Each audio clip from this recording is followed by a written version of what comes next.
हज़रत अबू ज़र ग़फ़ारी रज़ियल्लाहु अन्हु, ये वो सहाबी हैं जिनके बारे में मोहम्मद सल्लल्लाहु अलैहि वसल्लम ने कहा था कि ये दुनिया के सबसे सच्चे इंसान हैं। तो एक इस्लाम में कैसा मौका आया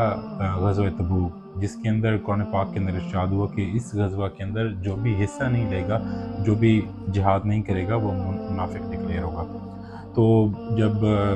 चलने लगे लड़ाई करने के लिए, जब जंग करने के लिए चलने लगे, मोहम्मद सल्लल्लाहु अलैहि वसल्लम भी आगे-आगे थे और सारे सहाबी 30,000 सहाबी साथ थे। सिर्फ़ जो लोग बहुत ज़्यादा बीमार थे या औरतें थी, ज़ईफ़ थे या छोटे बच्चे थे, सिर्फ़ और सिर्फ़ उनको इजाज़त थी कि वो जंग में हिस्सा ना लें, बाकी सबने लेना था। तो रास्ते में जब दूसरे सहाबी मोहम्मद सल्लल्लाहु अलैहि वसल्लम को बताते हैं कि वो बंदा भी रह गया है, वो बंदा नहीं आ रहा, किसी ऐसे सहाबी ने बहाना कर दिया या क्योंकि आगे जो फ़ौज थी वो थी 1,50,000 और रोमन एम्पायर किसरे रोम जो था वो बॉर्डर के ऊपर अरब के आ गया था और जंग उन्होंने अपनी तरफ से डिक्लेयर कर दी थी। तो जो भी जिस सहाबी के बारे में कहते थे कि ये भी नहीं आ रहे, ये भी नहीं आ रहे, तो मोहम्मद सल्लल्लाहु अलैहि वसल्लम कहते थे कि अगर अल्लाह ताला की मर्ज़ी होगी तो आ जाएँगे, ये अल्लाह ताला उनको हिदायत दे और चलते रहते थे। तो जब मोहम्मद सल्लल्लाहु अलैहि वसल्लम को बताया गया कि अबू ज़र ग़फ़ारी भी नहीं आ सके, तब मोहम्मद सल्लल्लाहु अलैहि वसल्लम रुक गए और मोहम्मद सल्लल्लाहु अलैहि वसल्लम काफ़ी परेशानी का उन्होंने इज़हार किया और वो कह रहे थे ऐसा नहीं हो सकता और दुआ करने लगे कि अबू ज़र ग़फ़ारी आ जाएँ। और जब पूछा कि क्यों नहीं आए, बीमार हैं या क्या प्रॉब्लम है, तो उन्होंने बताया कि अबू ज़र ग़फ़ारी इस वजह से नहीं आए कि उनका ऊँट उनको नहीं उठने दे रहा, ऊँट बैठ गया ज़मीन के ऊपर, ऊँट उठ नहीं रहा। तो अब रेगिस्तान का सफ़र तकरीबन 700 साढ़े 700 किलोमीटर का सफ़र था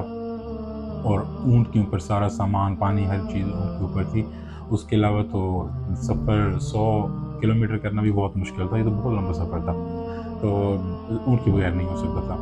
जब काफ़िला आगे बढ़ रहा था तो अचानक से किसी ने कहा कि बहुत ही दूर टीलों में ऐसे लग रहा है कि कोई इंसान आ रहा है, कोई चल के आ रहा है, उसके पास काफ़ी सामान भी है, पीठ के ऊपर लादा हुआ है। तो मोहम्मद सल्लल्लाहु अलैहि वसल्लम ने वहाँ पे दुआ की कि जो भी आ रहा है अल्लाह करे कि उनकी हदीस के वर्ड ये हैं कि तू अबू ज़र ग़फ़ारी हो जा, यानी कि अबू ज़र ग़फ़ारी हो जाए। उनकी इतनी मोहब्बत थी मोहम्मद सल्लल्लाहु अलैहि वसल्लम से। तो जब वो करीब आए तो अबू ज़र ग़फ़ारी आ गए, तो उससे मोहम्मद सल्लल्लाहु अलैहि वसल्लम काफ़ी खुश हुए। उन्होंने कहा था कि मुझे पता था कि अबू ज़र ग़फ़ारी नहीं छोड़े जा सकते। अच्छा, अब अबू ज़र ग़फ़ारी रज़ियल्लाहु अन्हु जब उस टाइम अकेले आ रहे थे तो मोहम्मद सल्लल्लाहु अलैहि वसल्लम ने वहाँ पे इरशाद फरमाया कि अबू ज़र ग़फ़ारी तुम अकेले आ रहे हो, इस दुनिया से भी अकेले उठाए जाओगे, अकेले फ़ौत होगे और क़यामत वाले दिन भी आप अकेले ही मंज़िल आम पे आएँगे।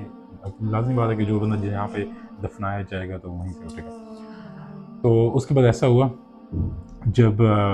मोहम्मद सल्लम के विसाल के बाद ज़ाहिरी पर्दा जो मोहम्मद सल्लम ने फरमाया तो अबू ज़र ग़फ़ारी शाम के अंदर वहाँ पे रहते थे उस ज़माने में। तो शाम के अंदर अमीर शाम जो गवर्नर थे वो हज़रत मुआविया रज़ियल्लाहु अन्हु थे। तो हज़रत अबू ज़र ग़फ़ारी जब देखते थे वो महल बना रहे हैं और वो काफ़ी ऐसी ज़िंदगी गुज़ार रहे हैं, ज़रा लग्ज़री लाइफ़ गुज़ार रहे थे, तो उन्होंने वहाँ पे ये एक आयतें सूरत तौबा की आयतें हैं जिनके अंदर लिखा हुआ है कि ये जो लोग सोना चांदी इकट्ठा करते हैं, ये इनकी पीठों पे और उनके पेशानी के ऊपर मारा जाएगा। तो ये आयत सबको बताते थे और कहते थे, हज़रत मुआविया रज़ियल्लाहु अन्हु को कहते थे कि आप तो सहाबी हैं, अगर आप भी दौलत इकट्ठी करनी शुरू कर देंगे, आप भी ऐसे काम करेंगे तो और बाकी मुसलमानों को क्या होगा, और बड़ी इस पे नाराज़गी का इज़हार करते थे। जिसके ऊपर उस वक़्त मुसलमानों के जो खलीफा थे हज़रत उस्मान रज़ियल्लाहु अन्हु थे, तो हज़रत मुआविया रज़ियल्लाहु अन्हु ने हज़रत उस्मान रज़ियल्लाहु अन्हु को एक ख़त लिखा, उसमें एक रिक्वेस्ट की कि आप किसी तरीके से अबू ज़र ग़फ़ारी रज़ियल्लाहु अन्हु को मदीना वापस ले जाएँ या कहीं भी कुछ बुला लें, कुछ कर लें। इसकी वजह से बड़े प्रॉब्लम स्टेट को चलाने में हो रहे हैं। ये ऐसी हदीसें सुनाते हैं, ऐसी आयात सुनाते हैं जिनसे हमें अमूर सल्तनत चलाने में दुश्वारी होती है। तो हज़रत उस्मान रज़ियल्लाहु अन्हु ने अबू ज़र ग़फ़ारी रज़ियल्लाहु अन्हु को मदीना वापस बुला लिया। जब ये मदीना वापस गए तो क्योंकि ये बहुत ही एक बुलंद पाया के सहाबी थे और लोग इनकी बहुत ज़्यादा इज़्ज़त करते थे। जब ये वहाँ पे गए तो मदीने के लोग बहुत इकट्ठे हो गए और दिन रात उनके इर्द-गिर्द जम इकट्ठा होता, सारे बड़े-बड़े जो भी उस ज़माने के पढ़े लिखे आलिम लोग थे वो उनसे नॉलेज लेने, उनसे बात करने आते, क्योंकि उन्होंने मोहम्मद सल्लम के काफ़ी करीब वक़्त गुज़ारा हुआ था। तो जब वो पूछते कि अबू ज़र क्या मसला बना, तो वो यही कहते थे कि ये जो हम दौलत, माल, ये चीज़ें जोड़ रहे हैं, इकट्ठी कर रहे हैं सामान, तो अल्लाह ताला ने इसका हुक्म नहीं दिया। हाँ, आप ज़कात देते जाएँ और आप दौलत इकट्ठी कर सकते हैं, लेकिन इतना पसंदीदा अमल नहीं है। जिहाद, कुरान पाक की तालीम, इबादत, अल्लाह ताला की शिरक ना करना, ये बहुत सी ऐसी चीज़ें जो इम्पोर्टेंट हैं। दौलत कमाना इस्लाम का इतना नहीं है, बल्कि वो ये भी कहते थे कि मोहम्मद सल्लम ने कहा था कि अगर ओहद पहाड़ के बराबर मुझे सोना मिले तो मैं खैरात कर दूँगा, मुझे इसकी परवाह नहीं होगी। तो इस सिलसिले में फिर वहाँ पे भी एक प्रॉब्लम शुरू हो गया कि वहाँ पे लोग यही कहते थे कि ये दौलत इकट्ठी कर रहे हैं जो भी गवर्नर डिफरेंट स्टेट्स के और صحابی ڈفرینٹ، یہ اچھی چیز نہیں ہے۔ تو وہاں پہ بھی بہت زیادہ پرابلم کھڑا ہونا شروع ہو گیا تھا۔ عثمان رضی اللہ عنہ نے پھر اس کو اتنی شکایات جب ملی گورنمنٹ کے بندوں کی طرف سے، تو عثمان رضی اللہ عنہ نے کہا کہ ٹھیک ہے وہ ادھر تم مدینہ کو بھی چھوڑ دو، کیونکہ تمہاری وجہ سے ہمیں بہت زیادہ پرابلمز ہو رہی ہیں، تو آپ کسی جگہ پہ چلے جاؤ۔ تو ایک قصبہ تھا، اس کا نام تھا زبدہ، یہ وہاں پہ چلے گیا، یہ ملک بدر ہو گئے، شہر بدر ہو گئے۔ تو پورے اتنا اس ٹائم ایک سخت قسم کی گورنمنٹ تھی کہ پورے اس کے اندر عرب کے پورے مدینہ کے اندر کوئی بندہ ان کو چھوڑنے نہیں آیا بارڈر تک، صرف اور صرف حضرت علی رضی اللہ عنہ آیا۔ حضرت علی رضی اللہ عنہ جب عرب مدینہ کے بارڈر پہ آئے تو انہوں نے ایک کہا کہ کیونکہ حاکم وقت کی اطاعت ضروری ہے، اس وجہ سے میں آپ کی دوستی میں، اور مجھے پتا کہ آپ دنیا کے سب سے سچے انسان ہیں، کیونکہ محمد صلی اللہ علیہ وسلم نے اس چیز کی گواہی دی تھی، میں آپ کو یہاں تک تو چھوڑنے آ گیا ہوں، اس سے آگے میں اس وجہ سے نہیں سکتا کیونکہ میں پابند ہوں، میں نے حاکم کی اطاعت کرنی ہے جیسا کہ اسلام کے اندر ہے۔ تو ابو ذر غفاری رضی اللہ عنہ نے ان سے بہت خوشی کا اظہار کیا کہ آپ چلیں میرے ساتھ آئے۔ تو حضرت علی رضی اللہ عنہ وہ واحد بندے تھے جنہوں نے ان کو سی آف کیا۔ تو وہ جب زبدہ قصبہ کے اندر رہنے لگے، وہ قصبہ بھی ایسا تھا، اس کے اندر ایک ہی ان کا گھر تھا۔ تو جب اور آپ کو ایک بھی شاید بات بتاؤں کہ یہ اپنی وائف کے ساتھ گئے اور ان کی عمر تقریباً 80 سے 90 سال کے درمیان تھی۔ تو اپنا سامان خود اٹھایا ہوا ان دونوں نے، اور وہ اکیلے چلے گئے۔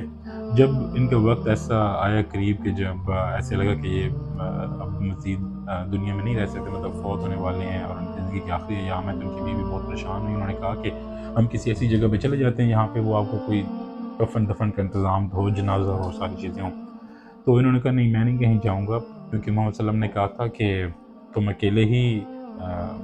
ساتھ میرا دے رہے ہو اور اکیلے ہی دنیا سے جاؤ گے۔ تو میں نے پھر محمد صلی اللہ علیہ وسلم سے پوچھا تھا کہ اکیلا میں جاؤں گا تو میرا یہی چیز پوچھی تھی، کفن دفن کیسے ہوگا، یہ ساری چیزیں کیسے ہوں گی۔ تو حضرت محمد صلی اللہ علیہ وسلم نے بتایا، ان کو بتایا تھا کہ آپ اپنے گھر والوں کو یا جو بھی آپ کے ساتھ اس سے کہہ دیجیے کہ جیسے ہی آپ فوت ہوں تو آپ کا جنازہ یا آپ کی جو میت ہے وہ اس رستے میں رکھ دیں جو مدینہ کی طرف سے رستہ آ رہا ہو، تو جو بھی کوئی آئے گا، قافلہ آئے گا تو آپ کا جنازہ پڑھا دے گا، آپ کو دفنا بھی دے گا، اس وجہ سے آپ کو پرابلم نہیں ہوگی۔ تو وہاں پہ آپ ایک بڑی حیرانگی کی بات ہے، وہاں پہ حضرت عبداللہ بن مسعود کا قافلہ وہاں سے گزرا، بڑے اچھے صحابی، بڑے مشہور صحابی ہیں۔ جب وہ آئے تو انہوں نے بیوی سے پوچھا، انہوں نے کہا کہ کیا؟ اس نے کہا کہ میرے خاوند کی ڈیتھ ہو گئی ہے۔ تو انہوں نے کہا اچھا اس کا نام کیا تھا؟ تو جب بیوی نے بتایا نا ان کا نام تھا ابو ذر غفاری، تو پھر عبداللہ بن مسعود وہاں پہ بیٹھ گئے، انہوں نے کہا کہ واقعی محمد صلی اللہ علیہ وسلم صحیح کہتے تھے۔ تو انہوں نے پھر وہاں پہ کفن دفن کا انتظام کیا، جنازہ پڑھا اور سارا کچھ، اور ابھی بھی ان کی قبر اکیلی ہے وہاں پہ، وہ مسلمانوں کے کسی قبرستان کے اندر نہیں۔ تو اچھا، تو اب ان کی زندگی کی طرف سے بہت سے واقعات ہیں کہ جو ہم اگر بتانا شروع کر دیں، جیسے کہ انہوں نے جس طرح اسلام قبول کیا، وہ بھی ایک بہت ٹف ٹائم تھا، اس ٹائم مشرک بہت زیادہ مخالف تھے اسلام کی، اور ڈائریکٹلی ان کو کسی نے کچھ کہا بھی، انڈائریکٹلی ان کی طرف میسج بھی نہیں گیا، انہوں نے بس سنا کہ اللہ تعالیٰ کے پیغمبر آ گئے ہیں، اور پھر انہوں نے اپنے بھائی کو پہلے بھیجا، پھر یہ خود مدینے میں آئے، اور کچھ ان کے پاس کھانے پینے کا سامان تھا، کھجوریں اور چیزیں، وہ ختم ہو گئی، تو پھر دن رات یہ آب زمزم پیتے اور اپنا گزر بسر کرتے۔ تو علی رضی اللہ عنہ نے دیکھا ان کی ایکٹیویٹیز، تو انہوں نے پوچھا کہ آپ کہاں سے آئے ہیں، کیا؟ تو انہوں نے کہا میں مسافر ہوں، بس ویسے ہی۔ تو پھر علی تعالیٰ نے اپنے گھر میں کچھ دن رکھا، ان کی جو بھی تواضع کر سکتے تھے وہ کی۔ اس کے بعد محمد صلی اللہ علیہ وسلم کہ جیسے ہی قریب گیا، بس محمد صلی اللہ علیہ وسلم کو دیکھا اور اسلام قبول کر لیا، تو محمد صلی اللہ علیہ وسلم نے اس وقت کہا کہ آپ چلے جاؤ یہاں سے، اپنے ہی شہر میں چلے جاؤ، کیونکہ یہاں پہ تو حالات ایسے ہیں کہ جو اسلام قبول کرتے ہیں اس کو بہت زیادہ مشکلات پیش آتی ہیں۔ لیکن وہ ڈٹے رہے، انہوں نے مسجد کے اندر اعلان کیا کہ میں اللہ تعالیٰ کے پیغمبر کو، آخری نبی کو پہچانتا ہوں، اور آخری نبی یہی ہیں محمد صلی اللہ علیہ وسلم، اور اللہ تعالیٰ ایک ہیں، اور جو کہ بات تبلیغ ہے۔ تو ان کا جو ٹاپک ہے، ان کو ہم ریسرچ میری ٹیم کر رہی تھی، تو ہم نے دیکھا ان کی بہت زیادہ خدمات ہیں اور بہت زیادہ مشکل زندگی انہوں نے گزاری۔ ان کے اوپر ایک ڈیٹیل کے اندر ہم پروگرام کریں گے، کوسچن آنسر بھی کریں گے، تقریباً گھنٹے کا سیشن کریں گے۔ تو نیکسٹ انشاءاللہ تعالیٰ کل کسی اور صحابی کی زندگی کے بارے میں آپ کو آگاہی دیں گے، آپ کو بتائیں گے۔ امید ہے آپ کو ہماری ویڈیو پسند آئے گی۔ اللہ حافظ۔